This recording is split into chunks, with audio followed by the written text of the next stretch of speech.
Welcome in to the PHNX D-Back Show. My name is Jesse Friedman. I'm the Vice Mayor of PHNX, and I am not joined by either Derek Montilla or Sean DePaz today. We've got a whole new crew in the house today. To my right, I am joined by one Danielle Cortez, legendary ping pong player, and just generally better at me than a lot of a lot of things. Better than you at ping pong. Better than me at ping I'm feeling the purple hair. The one thing Jesse would have stood on a chair or a table and shouted that he was better than anybody at. Yeah, it was. Yeah, Danielle very much humbled me. But you know what? It's good for my character. Yeah, I'm in here filling the purple-haired host quota. That's fair. That's fair. You I really certainly don't have purple hair. Yeah, Jacob fell down on the job, so I'm glad you're here. We are also joined by Jacob Franklin, also known as Father Overlord Jacob around the office. We're going to talk about some Diamondbacks trade deadline stuff here today. This is our official trade deadline preview show. Of course, we've been talking about the trade deadline pretty much nonstop over the last couple of weeks. But today we're going to spend basically an entire show just talking about what the Diamondbacks' biggest needs are, more players that they could target, and more things surrounding this topic. The first thing I want to jump into is, what do the Diamondbacks need the most at the trade deadline? I think we can all say that a position player, probably not at the top of the list, but between D-backs lately it's been rough at times. The Braves series was obviously a nice comeback for the Diamondbacks. But yeah, the run scoring has been less of an issue for this team than the pitching has, both starting pitching and relief pitching. Jacob, what do you got? What do you think? What is the biggest need that the Diamondbacks have? I'm probably going to start by saying starting pitcher, only because if I think about a playoff rotation, you think about needing a strong 1, 2, and 3, right? They've got their 1 and their 2. They do not have their 3. As much as Tommy Davies coming back from the injured list and starting game 3.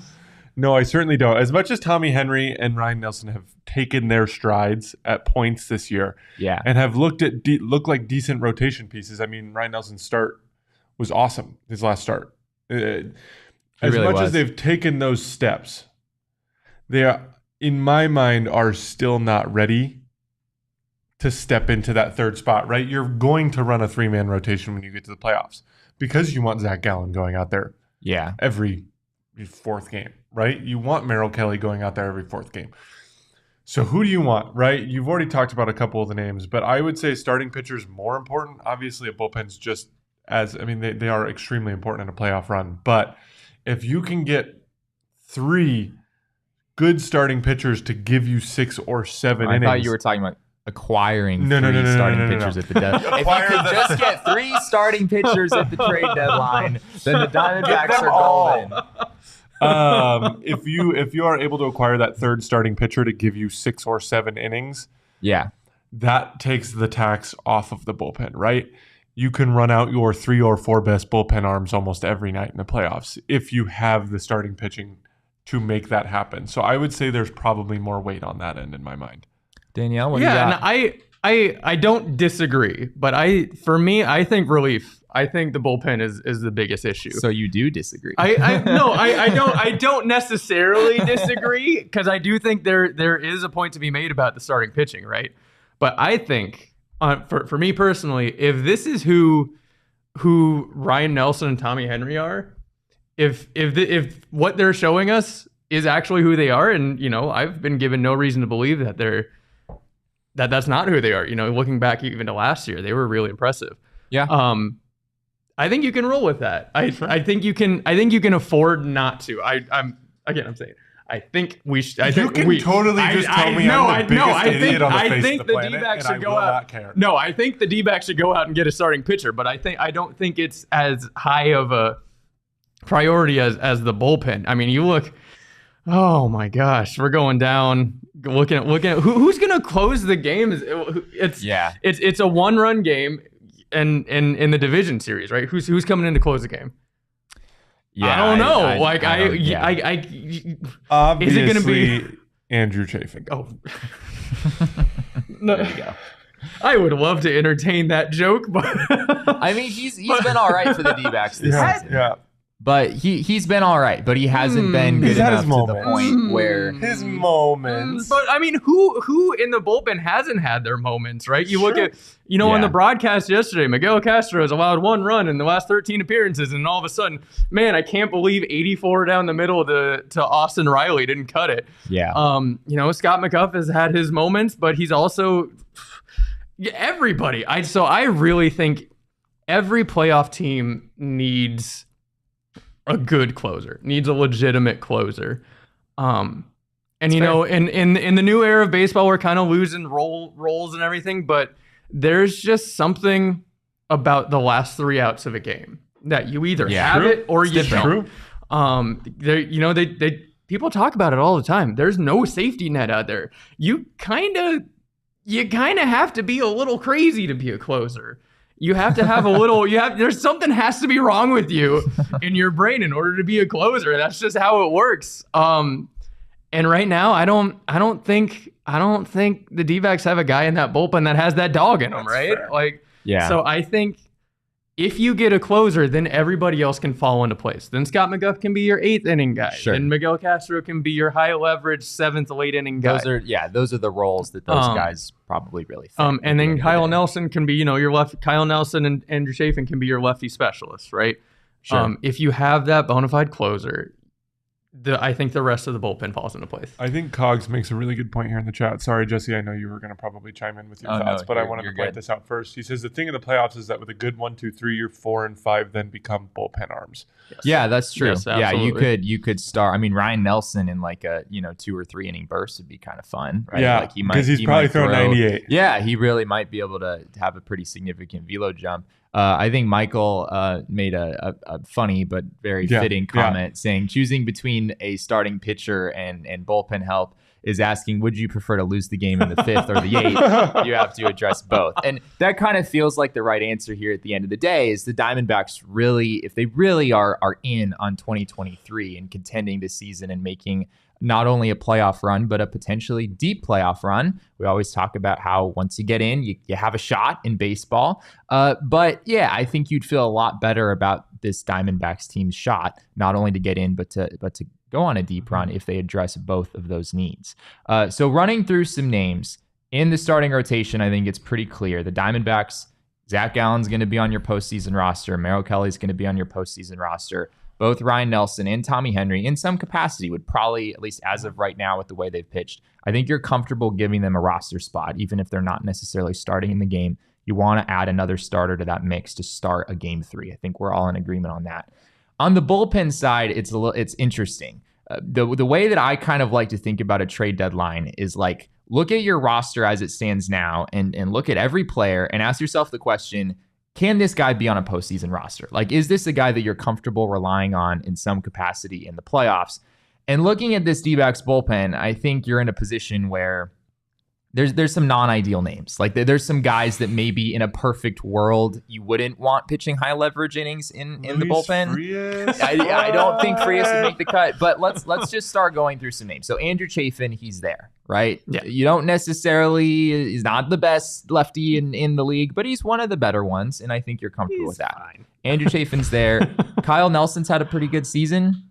I think he's probably in there. Yeah, Kyle Nelson is interesting. If he comes in with his, if it's his own inning, if he comes in with a clean slate, lights out.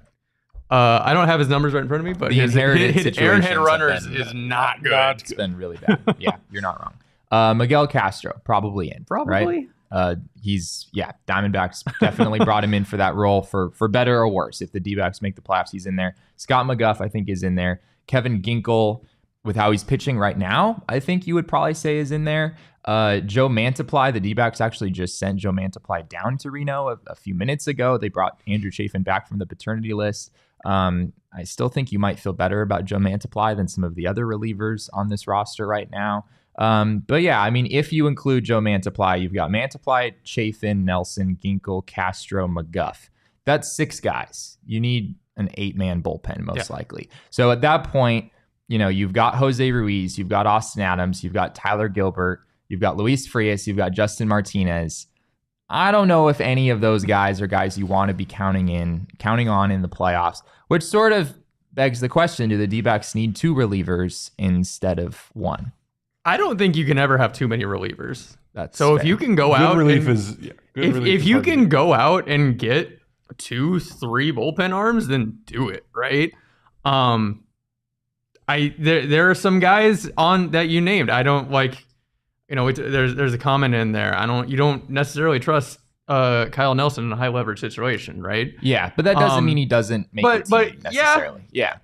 So there's some tough decisions to be made, right? Kevin Ginkel should definitely be on a bullpen on a playoff roster, He's right? basically the acting closer right now. He's got a little of that crazy in him there. So it's if you can go out and get a bullpen arm, then you do it. It doesn't matter how many you already have. You have to go do it.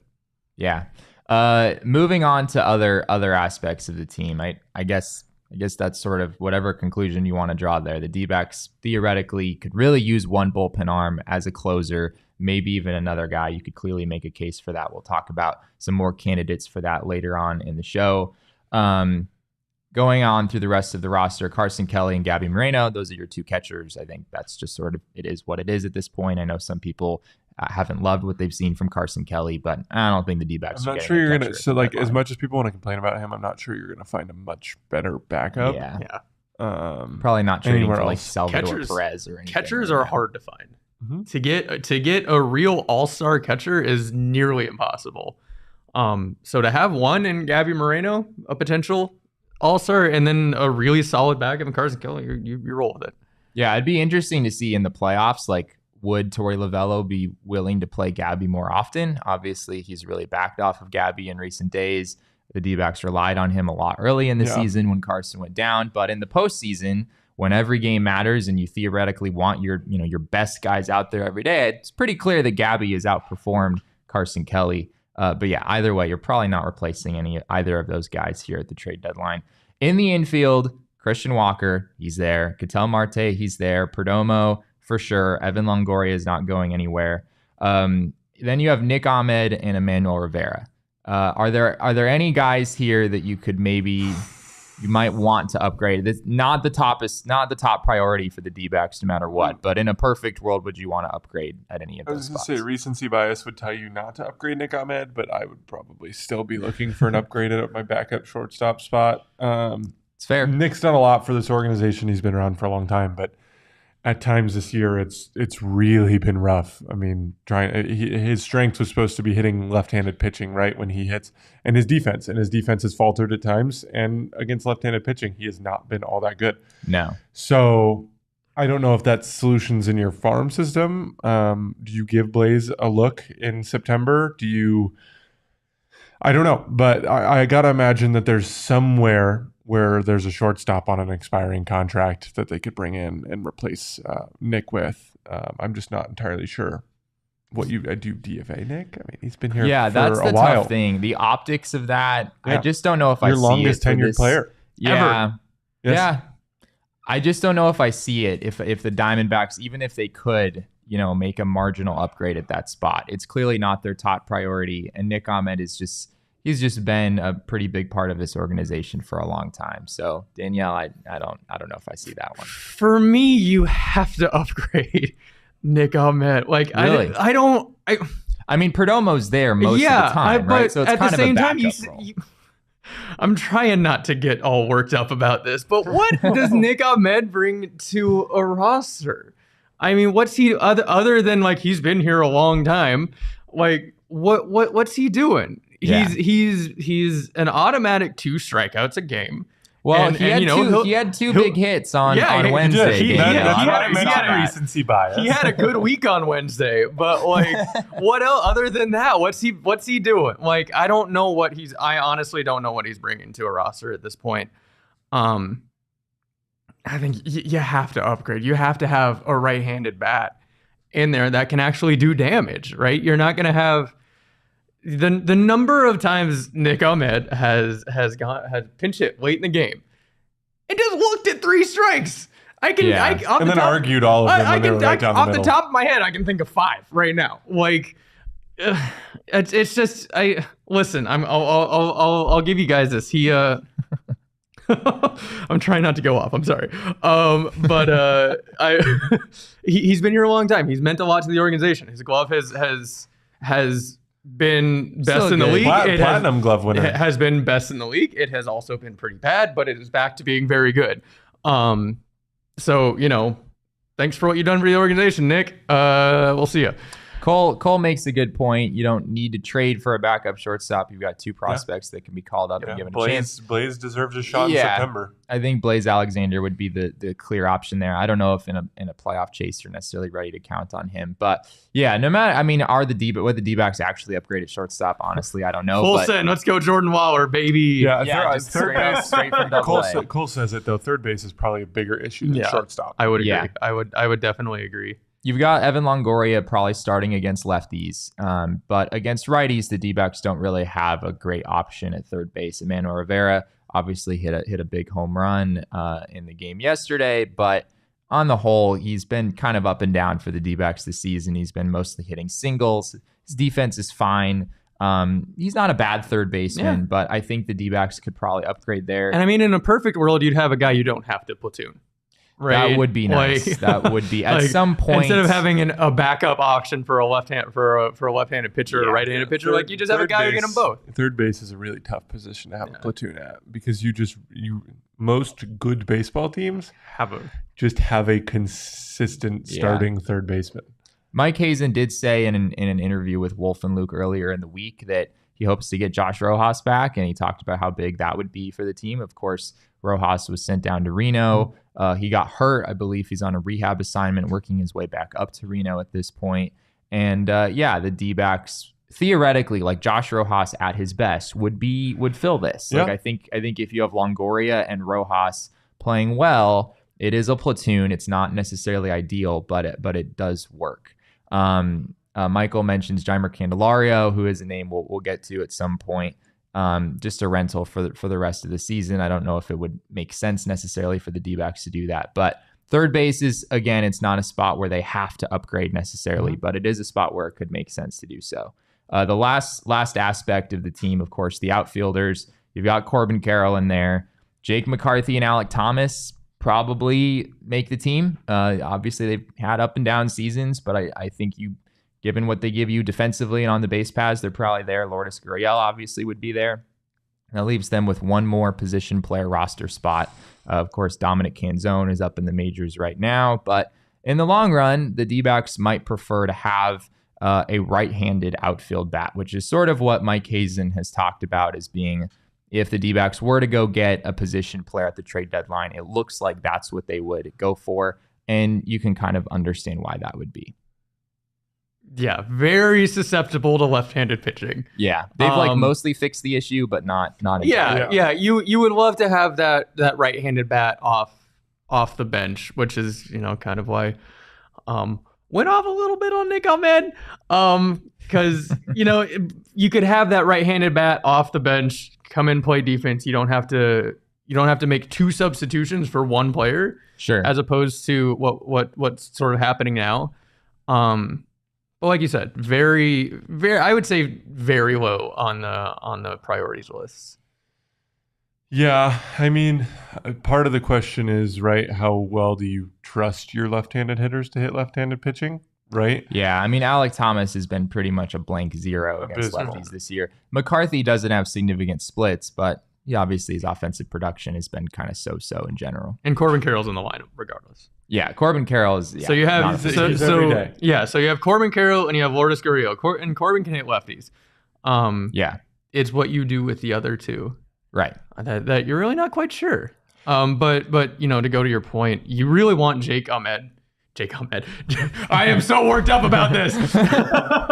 You really want Jake McCarthy on your roster. Every winning team needs a guy like Jake McCarthy. Sean keeps saying he's going to win us a series this year in the playoffs. He says Jake McCarthy feels like a guy who's going to win us a playoff series. Yeah, and he's won series. He's won series in the regular season. He's just a guy that gets things done no matter what it takes. He's a guy you want on your team. It was nice to see him come back from AAA and just kind of almost be reignited into what we remembered from when he came back from AAA last year. So hopefully he doesn't run out of options at some point. So every year when he comes up and starts the year cold, they can just send him to AAA earlier and earlier and then just bring him back and he'll be ready to rock. Yeah, hopefully for Jake, this is the last year where he has to deal with the Reno thing, and with the second half he had last year coming into the season, it didn't even seem like that was really a possibility. But it does seem like, I mean, barring the outside of just the positional need aspect of things, this D-backs offense could probably use a boost down the stretch. Their offensive production has lagged quite a bit in recent weeks, and in one of the first interviews that Mike Hazen did about the trade deadline this year, he kind of surprised people when he talked about trying to find a way to add a big bat at the trade deadline. And he said about a month ago that he wasn't sure if the team was going to be able to maintain this level of offensive production for the entire season. And sure enough, they weren't, right? Over the last few weeks, it's been a rougher patch for the offense than we've seen. So we're going to get into some potential candidates for that a little bit later in the show. As far as the trade deadline approach in general, the D-backs are obviously dealing with this question of, to what degree do we want to go all in on the 2023 season? That's sort of the $1 million question here. If the season ended today, the D-backs would be in the playoffs. And so from my perspective, it seems pretty clear that if you're in this spot and you're the D-backs and you're 2 games out of first place in the NL West, you probably have to go for it. Mike Hazen in recent days has talked about the difference between being aggressive and reckless, which is sort of just common sense, right? You're not gonna mortgage the entire farm system on just the 2023 season. I think in a year where you definitely arrived early, right? Yeah, especially this year was never supposed to happen. Right. It does feel like the D-backs are here a little bit prematurely, but at the same time, you wouldn't want to see the team use that as an excuse for, we're not really going to push the chips in at all because we're here a year early. The D-backs are in this spot, and I think they should go for it. The most recent thing we've heard from Hazen, he did an interview with Wolf and Luke earlier in the week. He said, "We have every intention of hoping to improve this ball club depending on what's available." Which is, there's a lot of qualifiers in that. I will say there isn't a whole lot of hitting available. No. Yeah. Yeah, I mean, in recent years, you look at there is always a superstar on X team that's ready to get out or whateber. There's more on demand than supply. Yeah, if you look at sellers, they're sellers because they're terrible offensively. Mm-hmm. That across the board, that's pretty much what it is. So there really isn't a lot, unless you can get the Cardinals or maybe the Mets to part with their pieces. Ceason Robert. Robert, sorry. I want to say Robert. People Luis keep Robert. I don't know where that... But it's Robert. I think it is Robert. Robert is fire, though. Robert would go so much harder. Yeah, it would. Anyways, yeah. That's He's an incredible baseball player. Just go all in. I don't think the D-backs are going to trade for him. Another interesting thing that Mike Hazen said in that interview, he said, "We're still very much right in the thick of this. If we had been building up to 11 games over 500 at this point, you'd be feeling a certain way. We've kind of inched down to 11 games over 500 at this point, so it feels a little differently." Which, Danielle, you can kind of understand where he's coming from, and I think the fan base very much can relate to this. It feels, it sort of felt like the sky was falling a little bit in recent days, and this team wasn't worth investing in at all, when in reality, the D-backs are still a very good baseball team. It's such a weird position to be in right now. You guys laughed at me when I said the D-backs were going to be good and make the playoffs. I said the same thing. You guys, we were on the same page, but I remember sitting over in the VIP lounge, and you guys were laughing at me saying they're going to make the playoffs, and now we're oh, sky's falling, they're terrible. We're 11 games over. We're gonna be fine, guys. The D-backs are still a very good baseball team. It's been tough, and like we've said, they're still very susceptible to slumps. But that's youth. Yeah, that's youth, right? That's what you deal with a young team. So, to be where the D-backs are at this point, to be 11 games over 500, past the midway point of the season, and we're saying, "Oh, sky's falling, season's done." Yeah. I'll take that. I'll take that any day. Well, hey, if you're any kind of sports fan in general, and especially if you're a Diamondbacks fan, you absolutely have to get down on the DraftKings Sportsbook app. New customers, you can download the DraftKings Sportsbook app and use code PHNX.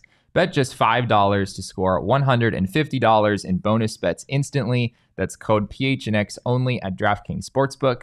Gambling problem? Call 1-800-GAMBLER. In Massachusetts, call 800-327-5050 or visit gamblinghelplinema.org. In New York, call 877-8-HOPE-NY or text HOPE-NY 467-369. In Kansas, call 1-800-522-4700. On behalf of Boot Hill Casino and Resort in Kansas. In West Virginia, gambling problem? Call 1-800-GAMBLER or visit www.1800gambler.net. All games regulated by the West Virginia Lottery. Please play responsibly. In partnership with Hollywood Casino at Charlestown Races in Connecticut. Help is available for problem gambling. Call 888-789-7777 or visit ccpg.org. 21 plus in most eligible states, but age varies by jurisdiction. See DraftKings.com/sportsbook for details and state-specific responsible gambling resources. Bonus bets expire 7 days after issuance. 1 boost per eligible game. Opt-in required. Max bet $50. 10 plus leg required for 100% boost. Eligibility, wagering, and deposit restrictions apply. Terms at sportsbook.draftkings.com/baseball terms. How you doing, Jesse? I'm fantastic. I could do that all day, Jacob. I could do that all day. We have a call to the bullpen? Yeah, we have a call to the bullpen. So we've got a new partner. If those of you who are watching the show do not know, we are now partnered with Wink, which is a seltzer company that specializes in THC-infused seltzers. But since I am not versed too much in it yet, I have decided to bring in the resident expert and bring in our salesman, Maxwell Simpson. It's quite a trade deadline acquisition there, Jacob. to discuss. Oh, you can butt in right here, sir. How we doing right now, everyone? A four-shot in here is ridiculous. This is gold. This is crazy. Incredible. All right, well, first let me set the scene here with a little ASMR. Oh, here Ooh, we go. That's nice. Mm-hmm. You know, for those of you who have not enjoyed a nice, tasty Wink seltzer, you know, I gotta say it's just absolutely delightful. You know, on a hot summer day such as this, when you do need to make a call to the bullpen. You know, sometimes, you know, people do a signal. Sometimes people hit the phone, but really just need a little wink, you know, a little. That's all I really need. Just all. Can you not wink? No, I can't. What do you mean? My guy, that was brutal. That's good. You used your whole face to do that. No, You were like, I emphasized the wink. It's like a little, hey, you know how's it going? But no, on the real, Wink Seltzer is truly phenomenal for those of you who are, you know, kind of curious, as we like to say out here. It very much just has like a kick, just a little smidgen of THC. Really does the job. I know some people maybe are adverse to like flower or joints or whatever in the THC game, but this just has a little bit of it. Nice little seltzer, has 3 different flavors. I'm rocking with the lime twist right now, and it just kind of takes the edge off, right? Works in about 10-15 minutes. Really does the job. It's not going to get you super high and you're kind of like, what's going on here? It's really nice when, especially, you know, maybe you have some, coworkers or something like that who really just kind of nip at you. Really just all day long. Really just kind of annoy the heck out of you. This guy just will not shut up. And you just, kind of need a little something to take the edge off. And, this does it quite well. Works in about 10 to 15 minutes and you're going to be feeling fantastic. So I try, our friends at Wink Seltzer at the local dispensary near you. You guys can give them those specifics, but big fan over here. And also, look at that hat. It's pretty nice. It's a little wink. Nice. Wink. Wow. No, not for you. Not for you. That was brutal. All right, get out of here, Max. We happy with the trade deadline acquisition? Was that a? I guess we didn't really trade anything. Did you read the? Okay. I will read the red part of the ad. I'm just sad that I wasn't there. This is what I'm really good at. Where I wasn't the best ping pong player on set. Oh, made me sad. Ooh. All right. Ready? Available in either 2.5 milligram or 5 milligram cans. You can find Wink right here in Arizona. Look for Wink at all Sunday Goods dispensaries in the Valley and Botanica dispensary in Tucson. They're now in 12 states nationwide and even recently launched online ordering and home delivery to about a dozen others. To find the fastest way to get your hands on one, go to drinkwink.com. Yes, we are sending Max back down to the minors. Yeah, that wasn't a good audition. There is a minor league system, and Yeah, I mean, he was all right, but he clearly has some stuff to work on. So we'll get him back up here soon and see what happens. Looking into some specifics for the Diamondbacks, as far as more specific names they could look to target at the trade deadline. We are going to start with one Lane Thomas, an outfielder for the Washington Nationals. Of course, he's a household name. Everyone knows. I know exactly who Lane Thomas is. Everyone knows who Lane Thomas is. We can take a look at his stats, and if you look at his stats, you'll realize maybe you should know who Lane Thomas is. He is hitting .289 this season with a .337 on base, a .482 slugging percentage, 15 homers, 51 RBI, 2 wins above replacement according to FanGraphs. He's been pretty good for the Washington Nationals this year. Came over from the Cardinals in, I believe it was last year, maybe the year before, in a midseason trade. Not a guy that maybe that many people are familiar with. But if we look at the pros and cons here of bringing him to Arizona, he does some things well that the Diamondbacks could really use. The main one being that he is a right-handed power bat. He has destroyed left-handed pitching this season. He is hitting .361, .411, .630 against lefties this year. He is also controllable to some extent. He is due to make only around $700K the rest of the season, and he's arbitration eligible in both 2024 and in 2025. So you'd get him not only for the rest of this year, but 2 more seasons. Affordable financially, as I mentioned. On the con side, he's not an outstanding defender. He would be a corner outfielder. This year, he is at -2 defensive runs saved, -3 outs above average. So defensively, he's not fantastic, but he's not a liability necessarily either. He's okay. His bat is a little bit unproven. He's never had a season quite like this before, so I guess there could be some concerns there. And if you look at his peripherals, like his expected batting average and slugging percentage and whatnot, they're quite a bit lower than his actual numbers to this point in the season. So I'm not sure he's necessarily like an 850 OPS guy in the long term. But you can kind of understand why this could make some sense for the Diamondbacks. Jesse, please enlighten us on what it would take to trade for Lane Thomas. I mean, the simple truth is I have absolutely no idea, but we came up with something. Here is our trade idea for what it would take to bring Lane Thomas to the Diamondbacks. Be the Diamondbacks getting Lane Thomas and the Washington Nationals getting a 2-player package consisting of outfielder Dominic Canzone and right-handed pitcher Slade Ciccone. Of course, this is a bit of a shot in the dark at the end of the day. We don't really know how the Nationals feel about these particular players, but I think it's safe to say the D-backs have the prospect capital in order to get this done. It's just a matter of, if there's a fit with the specific players the Diamondbacks have to offer. Danielle, how do you feel about doing this trade in particular with the Nationals? Yeah, Lane Thomas really fills a hole for the D-backs, I think. It really seems to me that Dominic Canzone was called up to showcase to other teams it's possible what he brings in a trade.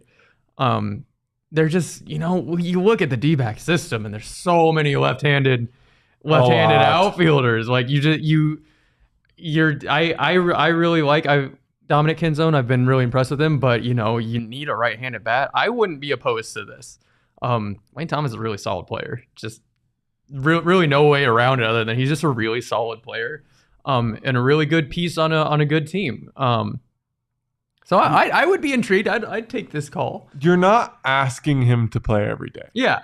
Probably You're not getting a superstar. The Nationals are asking him to play every day right now. Yeah. Right? So you're asking him to do what he's best at, and that's why you make the move.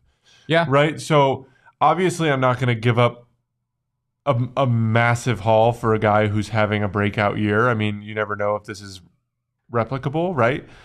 But it's one of those, like, you ask him to come in and play against left-handed pitching so that they can have somebody that crushes left-handed pitching.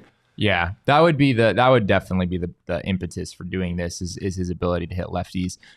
Michael says Thomas for Canzone and Ciccone. Nationals laugh and hang the phone up. Yeah, I mean, it's really hard to say at the end of the day exactly what it would take. I agree that most likely the Nationals would not be particularly impressed with this offer. But if I'm being honest, I think this is sort of what Lane Thomas is worth. So I guess I'm kind of thinking this more from the Diamondbacks perspective. Yeah, this is all I would be willing to give up for him. I wouldn't be willing to give up anything more than this. Lane Thomas this year has a 351 WOBA. He has a 310 expected WOBA. He is way overperforming his expected stats. He has a career 106 WRC plus despite that. So he's basically been a league average hitter in his career, and he's a below average defender. So if the Nationals are looking at him as like some big trade asset that should get them a whole bunch, I just don't know if I see it. He has a 25% strikeout rate, which is higher than average. 25.7 actually is a 5.8% walk rate, which is lower than average. The peripheral numbers raise a lot of red flags for me, and that's why I don't really think it's realistic for the Nationals to ask for way more than this. Maybe they would want a little bit more, but yeah, we'll see if we can dream, Jesse. We can dream. Yeah. Maybe that's what this comes down to. And obviously, these are the kinds of conversations that teams actually have, right? Like teams do present offers to other teams, and teams maybe not on the phone, but maybe they do laugh behind the scenes and are like, "No way, we're not going to do that."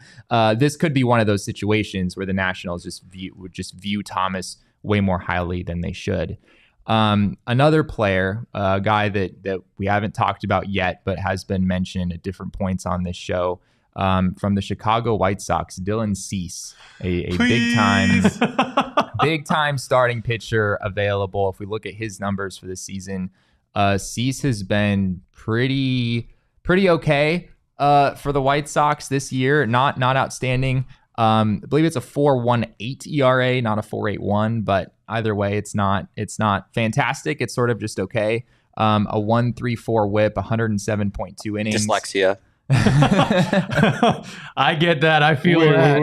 Wait. So what was it supposed to be? It's supposed to be 4.18 ERA. Yeah. Yeah. He has a 3.77 FIP, still almost 11 Ks per nine. There's a lot to like with Dylan Cease. He was excellent last season. Dylan Cease had a 2.20 ERA a year ago.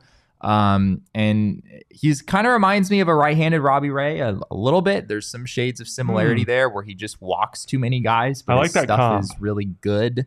And he also doesn't pitch quite as deeply into games as you might hope he would. If we look at some of the pros and cons here for acquiring one Dylan Cease from the White Sox, he is controllable. This is not a rental, unlike pretty much all of the other starters that we've talked about. $5.7 million in 2023, so it'd be just about $2 million for the rest of the year. And then he's arbitration eligible in both 2024 and 2025. So the D-backs would get him for 2 more seasons after this one. His ceiling is incredibly high, probably as high as any starting pitcher who is available. And he's been quite durable. 32 starts last year, 32 starts the year before that. Pitched a full season in 2020, even though it was shortened. So there's a durability factor there as far as, not really getting hurt. On the con side, he would cost a pretty penny. And he's a little bit volatile. He's been a little up and down at times. We've seen that this season. And he's also only averaging about 5.5 innings per start. So he's not a guy who's going to necessarily pitch super deep into games, kind of like Robbie Ray, as I said before. Feels like even Gallen at times doesn't go all that deep, and he can, and I think he can at a higher rate than Cease does. But to me, this is the move, right? Everybody talks about how the Diamondbacks window revolves around Zach Gallen, right? His arbitration years line up perfectly with that timeline, right? Yeah. You're probably not going to re-sign either of them, but you hope in the 3-year stint, 2.5 now, that you have them, you're able to either develop A or B, find something else, a diamond in the rough somewhere else, right? Merrill Kelly-esque move. And how often does that happen? Not often, right? But it is a possibility. But what I do think is, like, I think Cease is worth the prospect haul that it would take to bring him here. He very well could be. He is your 2 or 3 that you want. Yeah. Right? Like, that is, I mean, Stroman's a rental you're not going to re-sign. Like, that's as good as Stroman has been. I think Cease fits in here very, very nicely. And the other thing I will mention is the Southside City Connect jerseys are quite possibly the best City Connect jerseys that have existed. Wow. Like, that Southside jersey is incredible. I think Lane Thomas's was pretty nice too. It is. the Nats got a good City Connect as well. I 100% agree with everything you said. I think Dylan Cease is the guy you're willing to empty the farm system for. Huh. I think it was Cogs in there was saying, if anybody can fix him, it's Strom, right? Right. It's you've seen what he's done with literally everybody else on the D-backs roster. I would love to have Dylan Cease from the very beginning when the D-backs were finally showing that they would be something. I was like, let's get Dylan Cease. Let's rooting against the White Sox, right? So that eventually they would be sellers. Just to get Dylan Cease. I don't know if the White Sox are going to get rid of him. I think it's a bit of a long shot. Right. But if he is available, you give them what they want. Well, speaking of what they want, or maybe not at all what they want, this is what Jesse would like to give them. This is our trade idea for what Dylan Cease to the Diamondbacks could look like. Going to Chicago, right-handed pitcher Brandon Pfaadt, outfielder Alec Thomas, shortstop Blaze Alexander, and then left-handed pitcher Yu-Min Lin. This one's really tough. What the White Sox really need most right now, from what I can tell, is pitching. That's really what they need the most. They've got a number of starters that they're probably not going to bring back next season. So Brandon Pfaadt, if they're high on Brandon Pfaadt, this could make some sense for them. And the other guy that would sort of be the headliner here is Alec Thomas. And I don't really know exactly how they feel about him. There's obviously the Chicago connection, which is kind of fun. But they sort of have a full outfield right now. So I guess this would maybe push Luis Robert to playing right so field, much better. Which would be a little weird because he's really excellent in center. So I'm not sure if I totally see the fit from the White Sox standpoint, but I don't know if the D-backs have another pitcher that they could offer that would really get the White Sox all that excited. Yeah, I would say, Jesse, what's funny about this is the name that pains me the most is Yu-Min Lin, because I just think there's so much potential there. And obviously he's a prospect and you just never know what you're going to get. Prospects can be a crapshoot, but yeah, Yu-Min Lin has dominated pretty much everywhere he's gone in the minor league level. I mean, he just made it to AA, so it's not really saying all that much, but sure. Look, I love Alec, but this is what we've mentioned a bajillion times is this team has a plethora of left-handed hitting outfielders. Corbin has just enough defense in center field to keep you happy. Drew Jones is in the system. Obviously, you're probably not going to see him for 3 or 4 years. If you see him at all, I mean, once again, he's a prospect. It's a crapshoot. Yeah. But has grades out as plus defense.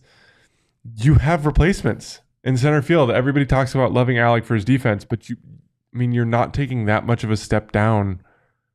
Yeah. If you have Corbin out there. Yeah, I agree.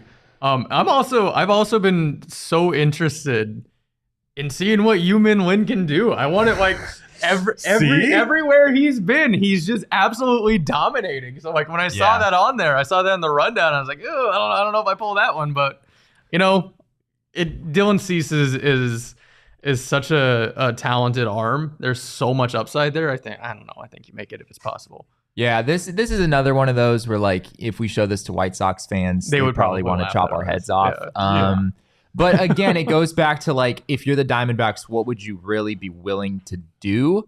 Does it take Lawler to get it done? That's kind of where I drew the line. Is I just don't think the Diamondbacks would actually do that because Lawler looks like your future third baseman, shortstop, right? Yeah. Like he probably shortstop. He's looked pretty good defensively. And it all kind of hinges on how you grade out Geraldo Perdomo, right? Where you see where probably for me he's a second base. I think Perdomo fits as a second baseman. In the future. I don't. It's just it's a good problem to have, right? You have too much talent and in your farm system. I mean, I'll take that over where we were in 2021. Yeah. That was Mike Hazen might have inherited quite possibly what was one of the most barren farm systems that had been seen in a long time. I mean, Dave Stewart absolutely shredded every ounce of positivity in this. It was bad. I'll never forget. I was in the press box dining hall, and I ran into Derek. This is before PHNX even existed. And he said something that has stuck with me. He said Mike Hazen was given a shattered vase and a bottle of Elmer's glue and said, "Here you go, fix it." And he did. To be fair, he was also given, I mean, I guess there were some things that he had some part to play in this, but the D-backs had 7 picks in the first 100. in 2019, just a couple years into his tenure. Some of that was because of him. I guess he got one of those picks in the Goldschmidt trade. But it's also baseball. You miss on so many picks. Yeah. Your hit rate in the MLB draft is usually pretty terrible. So to hit on all of them is really impressive. So all that to say, the White Sox probably wouldn't do this trade. But I want him. But I don't think it's like an unreasonable starting point for a conversation. And if the White Sox want Jordan Lawler, that's maybe where the conversations stop at the end of the day. But yeah, I mean, you're talking about a controllable starter here who's probably better than any other controllable starter who could be available. And as you mentioned earlier, Jacob, this would be like a big move for the D-backs going in on the Zach Gallen years, right? Gallen is under team control through 2025. Cease is under team control through 2025. This would be the window. This would be like, all right, we've got Zach Gallen for 2 more years after this one, and we're going to go for it. And I think a lot of fans would probably respect that, even if the cost was pretty high. Do you see, just kind of an aside, do you see Gambo pointing out that the D-backs had checked in on Giolito? That did come out today. Yeah. I would have been shocked if they didn't. That would have felt pretty odd if they hadn't at least made that phone call. But I mean, it's always interesting when that news actually probably less of a prospect haul. Much less of a prospect haul. Yeah. But you would hope. Less of an upside as well. Yeah. Sure. Giolito is kind of clearly a mid-rotation guy. A very good mid-rotation. But I think he slots in as your 3. Yeah, he would make sense. Yeah, we talked about him the other day. Is he better than Zach Davies? He totally would. Is he better than Zach Davies? Oh, goodness. We're going to transition now to some relief pitchers. We're going to talk through a few different names here. We have a bunch more to get to in future shows as well, but we're going to start with Los Angeles Angels reliever Carlos Estevez. If you look at his numbers this season, pretty impressive stuff across the board. A 2.13 ERA, 1.26 WHIP. He is 21 for 21 in save opportunities. That is music to Diamondbacks fans' ears, I am sure. 10.7 Ks per 9, 4.5 walks per 9. He has a 3.87 FIP, which is much higher than his ERA. He's probably overperforming a little bit over there in LA. But yeah, I mean, if the D-backs want a closer, which I think they do, this guy probably makes a lot of sense for them if he's available. Yeah, it's how much of this is overperformance in a stadium that isn't Coors Field? Yeah, that's a big factor. And how much of this is actually who he is? That's my biggest concern, because he's shown some really impressive numbers in his Colorado days. They were short-lived because, of course, it was Colorado. Yeah. But he has shown flashes of this. So how much do you see? You really lean on your scouts for this, right? How much do you see this is actually him, and how much of this is just it's not Coors anymore? The whip scares me. It's not. Yeah, 1.26. 1.26 is not great. I think for far too long, we as Arizona Diamondbacks fans and believers have dealt with closers that like to load the bases before trying to strike out the side. Turn that hat to the side, Fernando Rodney. Now, baby. is he an upgrade? Sure. Does he have a place? Yeah. Yes. But I am just not sold that ERA would stay the same if he came from LA to Phoenix. No, it probably wouldn't. And he is on a 2-year contract. They signed him over this past offseason. So some people are pointing out in the chat that, knowing Artie Moreno, the Angels might not want to trade Carlos Estevez, which does seem probably likely. I do think there's some possibility where they realize that, Shohei might be gone at the end of this season. He's an Arizona Diamondback, didn't you hear, Jesse? Right, of course. I don't know if it would necessarily take them trading Shohei to also be willing to trade Estevez, but there's a pretty good chance the Angels aren't going to be in position next season to need a lockdown closer. I don't know if they're really going to be in that position. So, and is he actually a lockdown closer? You don't really. Yeah, you don't know. There's a lot you don't know here. I was always intrigued by him in Colorado, but he was never he never seemed like an elite back end arm. So I do think he's maybe overperforming a little bit. Switching gears over to David Robertson of the New York Mets. Somewhat similar, actually identical ERA, a 2.13 ERA for him as well. A 1.04 WHIP, quite a bit lower. He has 13 saves this year for the Mets, 10 Ks per nine, 2.8 walks per nine. I believe he's 54 years old, and this is his 28th year in the majors. And yet here we are.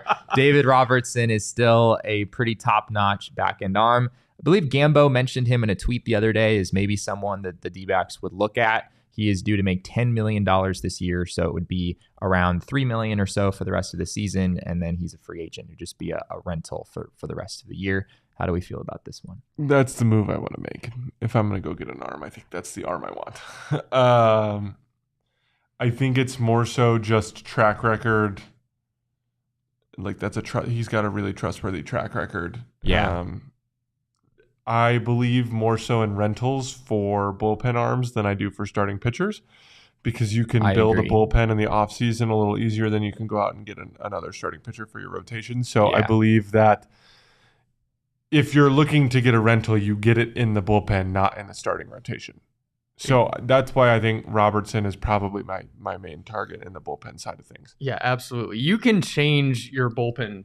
So your bullpen from opening day to the All-Star break to the very end of the season is going to be completely different at all three stages. Yeah. So you can build a bullpen. Almost all bullpen arms except for like a legitimate young closer are going to be rentals, just no matter what, always.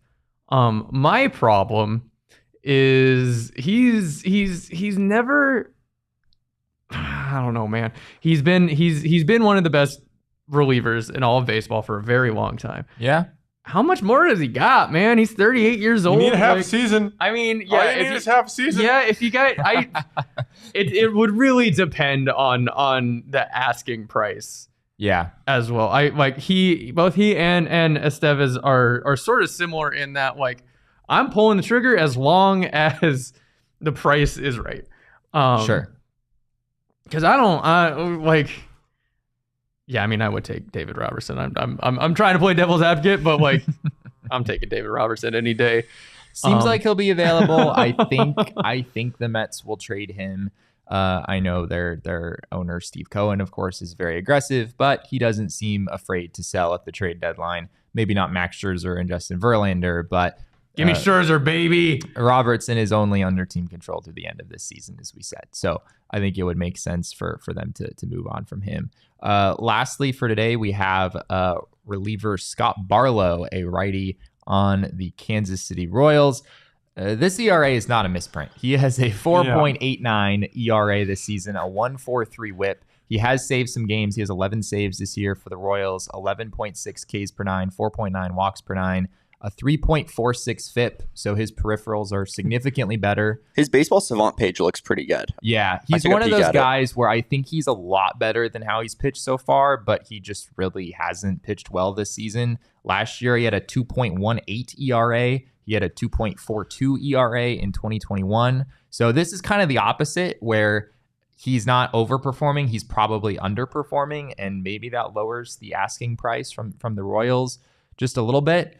And he does come with another year of team control. It would be $5.3 million in 2023, so about $2 million, a little less than $2 million the rest of the way. And then he's arbitration eligible for next season as well. Yeah, the fielding independent pitching tells me a little bit better story about that ERA, right? He's probably pitched better than what his ERA says. Yeah, totally. I think that he slots in a little better with the timeline of this team than Robertson does.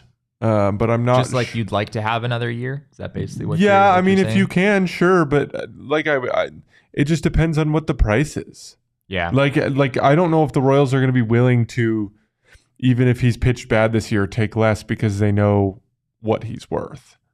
Yeah, I don't think they would want to. Yeah, for them, it would make no sense to trade him now unless they're getting pretty much what they would have hoped for if he was having a good season. If you're getting much lower offers, you might as well just keep him if you're the Royals and maybe deal him at next year's trade deadline when the Royals are inevitably terrible once again. This was a guy, he's been on our radar for a while. We've talked about him on the show before. But it is one thing to have like the nice shiny peripherals. It's another thing to actually like get good results. And Barlow hasn't done that recently. His most recent outing came against the Detroit Tigers, and he gave up 3 hits and 3 walks and threw 33 pitches in 1 inning, giving up 4 runs. So fits right in. Yeah, right. Yeah. Welcome to the club. Yeah, we can talk about metrics all you want. At the end of the day, the only stat that matters is the score after 9, right? Like, yeah, that's if there's one thing that Mike Hazen likes, it's team control. He likes trading for guys with team control. That's been true from the time he took over to now. Yeah. So that's kind of how he would fit in, I would say. But if you look at the numbers, he's a bad pitcher on a very bad team. So I don't know if you make this, depending on the price. I don't know if you make this trade. Yeah. Guess it all sort of depends on the price. I mean, the trade deadline is always like, well, like, what did we pay for it? Yeah, like, we want all of the players, but tell us what it will cost. Of course we want Shohei Ohtani, but are we willing to give it like it's just a balancing act. Yeah. And you never know what's going to happen. Speaking of prices, if you're looking at going to Diamondbacks game next week, back in town. Transition, Jesse. That's a segue, Jesse. Let's go. Every once in a while, Jesse's segues are fire. Every once in a while. Sometimes they're really lame and non-existent, but it is the most aesthetically pleasing ticketing app out there. I've known this since I was a small child. I was always the Aren't person. You still a small child? You could make a case I am still a small child. But when I was like 12 years old, in the Friedman household, I was the one who found the tickets and bought the tickets. My parents, they would just leave that to me. And the Game Time app was always my go-to. Be sure to snag your tickets without the stress with Game Time. Download the Game Time app, create an account, and use code PHNX for $20 off your first purchase. Terms apply. Again, create an account and redeem code PHNX for $20 off. Download Game Time today. Last minute tickets, lowest price guaranteed. Now, you get your ticket to the game via Game Time. You go to the game. You sit down in your seat, but you realize you're missing something. What do you need, Damon? Any guesses? I'm thinking maybe a beverage of some sort. Actually, I believe that you need some Four Peaks, so you are correct. The official Diamondbacks beer. The official beer of the Arizona Diamondbacks. Four Peaks has been partnered with us for a good amount of the time that we've been around, and they are one of my favorite partners because they continuously keep our fridge stocked with the most delicious beer. They do, yeah. I am actually trying this T-Shot green tea lager for the first time, and it is quite possibly vaulting up my list to becoming one of my favorite beers that they make, but you cannot pass up on a good Wow wheat as well. Be sure to follow Four Peaks at Four Peaks Brew and at Four Peaks Pub to get the latest on Arizona's premier craft brewery. Check out, that's part of that's literally written there twice, but must be 21 or older to drink Four Peaks, and please drink responsibly. Couple last things before we let you all go. I know you guys are obligated to be here. Nobody wants to be watching the show or listening to the show right now. They're just waiting for us to say you can leave, and then you're allowed to. Let's take a look at the Diamondbacks playoff picture, or just the National League playoff picture in general. We have this handy screenshot over from MLB.com. Something we're gonna have to kind of keep a close eye on, pretty much by the day, because things are obviously changing pretty quickly in the National League. So you've got the Braves, Dodgers, and Brewers right now, all at the top of their divisions, and this is where things stand as the Diamondbacks enter this 3-game series against the Reds. In the wild card, you've got the Giants at 52 and 41. You've got the Miami Marlins at 53 and 42. And then you have the Arizona Diamondbacks at 52 and 42. And you know what? This is funny because I believe I sent the wrong screenshot to our poor producer, Damon, because these numbers are not current. Everything I just said is a lie. The Diamondbacks are 54 and 43, not 52 and 42. But yeah, these are kind of the general teams that are in the mix. You've got basically 5 teams in the wild card race right now that are kind of smushed together, right? It's the Diamondbacks, the Giants, the Phillies. There we go. There it is. Okay. I was like, wow, the Diamondbacks have the last wild card spot now? I thought they were at the top. They've lost 4 in a row? Oh, all right. Well, the division winners were all correct. Braves, Dodgers, Brewers. But in the wild card, erase everything I said earlier. The Diamondbacks and Giants are tied for the top wild card spot at 54 and 43. They're a game and a half up on the Phillies, who have the last wild card spot at 52 and 44. The Marlins are basically tied with them at 53 and 45, and then the Reds are one game out at 52 and 46. So you have these 5 teams, D-backs, Giants, Phillies, Marlins, Reds, all within 2.5 games of each other right now, vying for 3 spots. This is pretty dang close. You want a dogfight, you got a dogfight. Yeah. I think it was not all that long ago, and by not all that long ago, I mean it was probably March, when we were sitting here, and I said what success looked like for this team was competing for the 3rd wild card spot all the way into September. Well, so far, so good. And it looks like we are headed in that direction. But now that we're in this position, of course, you always want more. And now I'm like, man, this sucks. I am 100% with you there. Like before the season, I said D-backs are making the playoffs. I got super worked up over there. It was great. Everybody laughed. And then now I'm like, man, we had a 5-game lead in the division. We could have had a bye in the first round. Yeah. It's killing me. Yeah, it wasn't that long ago that we were talking about the Diamondbacks having a first-round bye, and it could still happen. I mean, they're not that far off from the Dodgers, but it does seem like, if the Dodgers kept that spot the rest of the way, I don't think anyone would be shocked. Let's take a look at our probables for this series against the Reds. This is obviously a huge series for the Diamondbacks, with the Reds being so close to them in the standings as of right now. Tommy Henry against Ben Lively. That's the game tonight, just a couple hours from now if you're joining us live. Brandon Williamson against, we think, Brandon Pfaadt on Saturday. Brandon Pfaadt was reportedly seen in the clubhouse in Cincinnati today. So most likely, I would think he'd start tomorrow. I guess he still could start on Sunday. On Sunday, we think it will be Luke Weaver for the Cincinnati Reds. Diamondbacks legend Luke Weaver. Let's go for the Cincinnati Reds.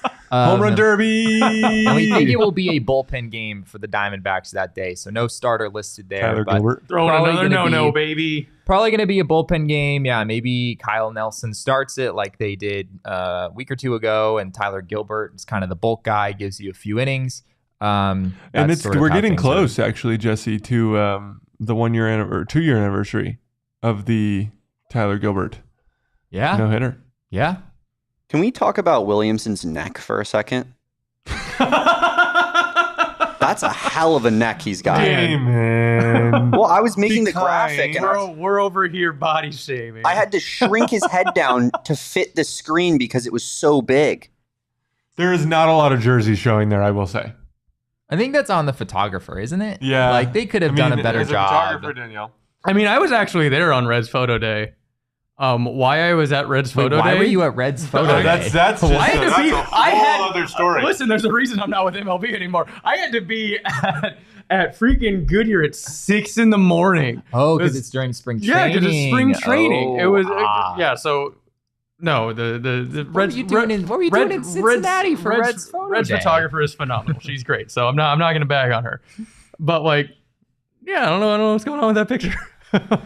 Well, anyway, this is a very important series for the Arizona Diamondbacks this weekend. Taking 2 out of 3 from the Atlanta Braves was obviously huge. And you'd like to do the same this weekend in Cincinnati. Win the series. The Reds have slowed down in recent days. I believe they lost 6 games in a row. They came back and won their last 2 against the Giants in their last series. So big for them kind of getting back on track. But the D-backs aren't really catching the Reds' best pitchers in this series. So this does line up somewhat favorably. Obviously, neither Zach Gallen nor Merrill Kelly will pitch for the Diamondbacks either. So I guess that sort of goes both ways. A big storyline for me is, does this solidify who wins Rookie of the Year between Corbin Carroll and Ellie De La Cruz? Yes. Because that's who's really going to be tuned into this series. It will, this series, I think, will be the deciding factor. Yeah, these 3 games, that's all that matters the rest of the way. No, Ellie De La Cruz has like a 750 OPS. Yeah, he's not I don't want to well. say that it's completely uncompetitive, but it's not particularly close. I'm going to drop a hot take. Ellie De La Cruz is all hype. He's all hype. He's all hype. Wow. He's all hype. He hits monster home runs and he steals bases. He doesn't do what Corbin Carroll does every day. He kind of reminds me of O'Neal Cruz a little bit of the Pirates, where like the tools are just They almost insane. have the same last name, Jesse. Yeah, crazy. Yeah. Just like, yeah, the tools are insane in the size and the speed and the arm. Of course, I feel like every single day, my Twitter timeline is just Elly De La Cruz's latest, like highest velocity of a throw from third base because he hit like 100 the other day. But yeah, at the end of the day, he swings and misses a lot. And seems to be catching up with him a little bit. I hope we at least get a photo of the two of them together because that would be quite funny. That would be sort of an odd photo. Like, wouldn't that be kind of weird? Like, hey, Corbin Carroll and Elly De La Cruz, like, let's get you guys together for a picture because, like, you're like the two main competitors in the rookie and one of of you race. Short and one of you's tall. Yeah, It'll be like, fun. you guys would never know. You guys never met each other. Like an Aaron Judge versus Altuve picture. We need that, but with Elly and Corbin for sure. Oh gosh. Michael says Elly De La Cruz, aka Statcast God, is a little overrated. That seems to be the case so far. Of course, he's so young that like I don't want to say Elly De La Cruz like isn't for real or anything. Maybe he could be. It's just right now. It's right now. He's doing about what you saw from Corbin in Corbin's very small sample size last year. Corbin had better numbers last year than what Elly has done so far. Jesse. Slightly, just by a little bit. Yeah, high strikeout rate, high ground ball rate. There are some things there that he needs to work through. After the show ends today, I'm actually going to take a little road trip this afternoon, get out of this ridiculous Arizona heat as Emma flips me off. What else is new? Where are you going? I'm going to go to Circle K because that's where you're road tripping to? Yeah. How dare you judge me for that, Jacob? Do you not take road trips to Circle K's in like various parts of the state on weekends? I do take a parka and I sit in their beer coolers. Ah, there you go. That's the way to go. Maybe I'll do that. Are you taking a road trip to the one like 2 blocks down the street? Is that the one? My question was, where are you road tripping to? Are you going to one in Goodyear? I'm hoping to get out of the Arizona heat, and I'm pretty sure the Circle K on Roosevelt and 7th Street will be a little cooler than surrounding areas. Their air conditioning does work. No, I'm road tripping to Colorado, but I am going to stop at Circle K on my way out of town because it is the best place to get all of your road trip snacks. You can buy Powerade at 4 for $5 and be entered. And you could be one of 10 finalists entered to win a 2023 Ford Big Bend Bronco SUV, which would be a marginal upgrade over the SICK RAV4. It'd be a pretty significant upgrade. Buy 2, get 1 free Monster Energy drinks. They also have Beatbox Hard Tea, buy 2, get 1 free. All sorts of great deals over there. Make sure you're not missing out on all this great stuff. Right now, text PHNX to 31310 to join their SMS subscriber club and get a buy 1, get 1 free offer on 32-ounce Polar Pops. Head to circlek.com/store-locator to find Circle K's near you. Now, Jesse, you're headed from one state that is extremely sunny. Correct. Another state that is also kind of sunny. Very sunny. It is almost like it's summer, and it is sunny everywhere. Yeah. So when it is sunny, you need to find yourself a pair of Shady Rays. They are quite possibly the best sunglasses that I have ever owned. And actually, I will stand here and say that they are. Sit here and say that they are. No, you have to stand up now, Jacob. No, I'm good. The best sunglasses that I have ever. You would be entirely off the camera. The last thing we need is Jacob to stand up. Yeah, we don't want that. They are the best sunglasses that I have ever owned. So make sure you get yourself a pair. And there is no lack of quantity of sunglasses on their webpage. I think you could go on there and spend hours browsing the colorways, the different styles of sunglasses, whether you like the pit vipers like my boy Damon behind the Mac, or you're a more classic aviator navigator type guy like myself. You can find anything that you would like to wear on Shady Rays. So actually, I will say this. I never once have been like a sunglasses guy. Like even living in Arizona, I would wear or buy a pair of sunglasses and wear them maybe once. Yeah, I just killed my eyes growing up. Right, and then never again. But with my Shady Rays, I make sure to have them everywhere I go. But get this, exclusively for our listeners, Shady Rays is giving out their best deal of the season. Go to shadyrays.com and use code PHNX for 50% off 2+ pairs of polarized sunglasses. Try for yourself the shades rated 5 stars by over 250,000 people. It's a lot of people. It is. It's a lot of people. Well, hey, we appreciate you all being with us here today for this ruckus of a Friday afternoon show. It's been a lot of fun. Thank you to both of you guys for stopping in. And apparently everyone's just ditching me around here. Espo actually paid us to come be here with you. I figured, yeah, hanging out with me, there's got to be some sort of incentive involved in order to put that on anyone. But you all should follow us on Twitter if you haven't already. I'm at Jesse N. Friedman. Jacob is at Jacob_Franklin4. They are. And I believe, Michael, I think they do prescriptions in their glasses. Yeah, so they do. There you go. Get on it. Danielle is at Abraca Danielle, if I'm not mistaken. Yep. Nailed it. Damon, you can also follow our maniac behind the Mac. He is at Damon Dog. You do have to bark when you follow him, as is customary around here. Be sure to follow us on Twitter, our beat account as well, at PHNX_DBacks. And of course, all roads lead to at PHNX_sports. That's on Twitter, Instagram, and Facebook. Thank you all once again for being with us here today. We really appreciate your time. And remember, kids, baseball is fun, but it's so much more fun when you're buying at the trade deadline.